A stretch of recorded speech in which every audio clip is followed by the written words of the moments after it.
So I'm cleaning out my cabinets because we're about to go on a 3-month trip again, and I found another cheese grater. Why do I have a cheese grater? I buy shredded cheese. I don't know if any of y'all have read my blog, discoveringlifesflow.com, but I talk about having 5 cheese graters when we sold that house. I have a 6th one that I found in my cabinets of my RV.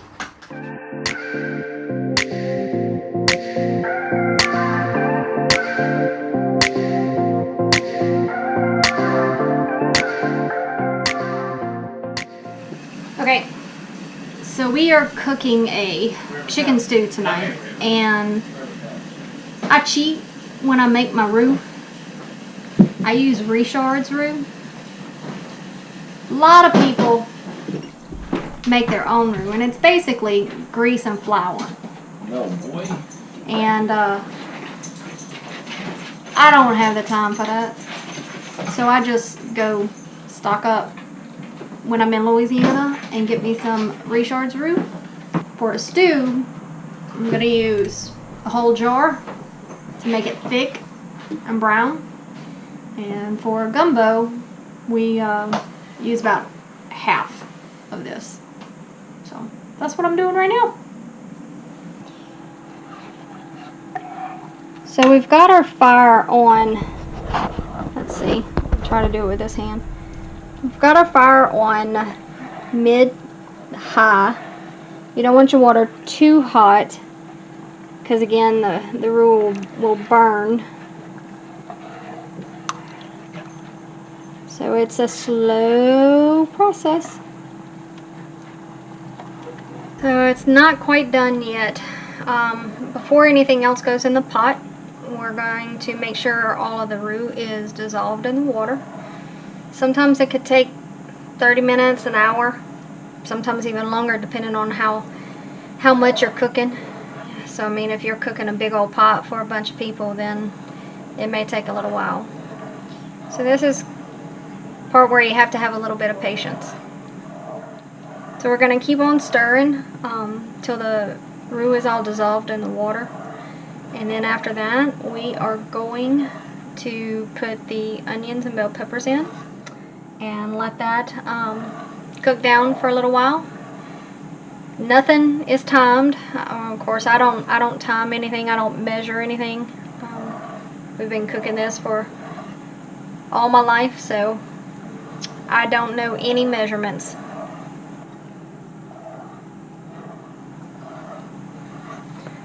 Not quite done yet.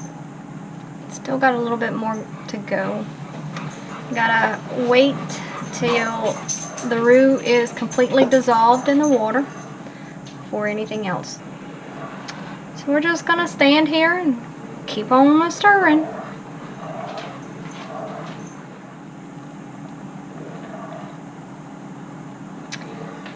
Alright, I think we are almost done.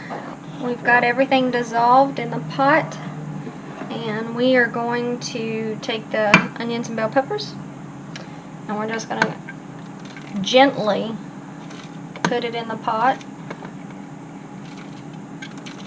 and that's going to cook down for a little while. I'm also going to reach and grab some Tony seasoning, and I'll go ahead and put some seasoning in with the onions and bell peppers. Around here we use Tony's Sacheries. It's a Cajun Creole seasoning that I pretty much put on everything, from gumbo to stews, crawfish etouffee. I even put it in our hamburgers, chicken. It pretty much goes in everything. So we just put the onions and bell peppers in, and we're going to let that cook down for a little while.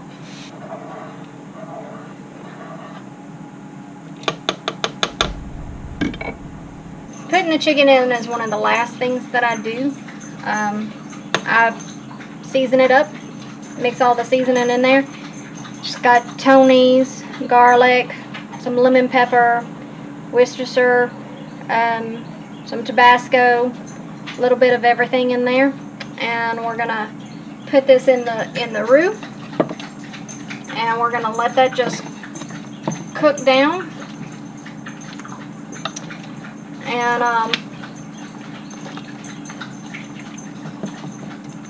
And then it'll be yummy, yummy. Alrighty, I think we are done. It's been cooking for about an hour and a half, and I've already taste tested it, and we've got some good stew. It's a little thinner than what I would have liked it to have been. I could have added more roux, but I decided not to this time. So we are about to grub. Travis cooked the potato salad, and we have the stew, and we'll show you what it looks like once it gets in the bowl.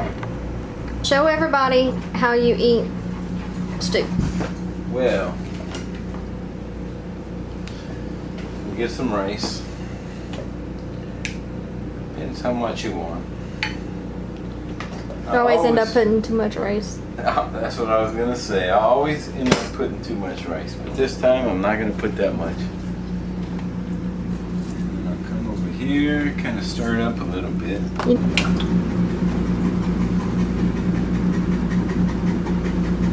Chicken. It's a little thinner than what I wanted it to be. A little juice on top. A little more chicken.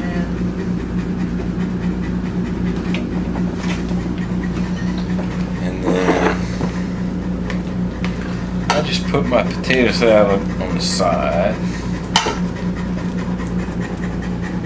And there you go.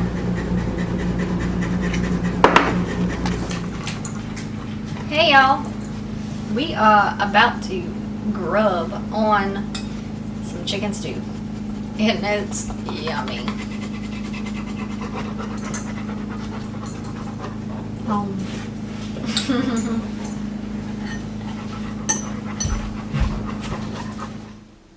Well, I hope you enjoyed our video. I know this wasn't our typical travel video, but two of my favorite things is cooking and living this RV lifestyle. So if you want to see more videos on how I cook my favorite Louisiana recipes in my small space, leave us some comments below. And as always, thanks for watching, and if you haven't subscribed yet, hit the subscribe button and give us a thumbs up. So until next time, we'll see you then.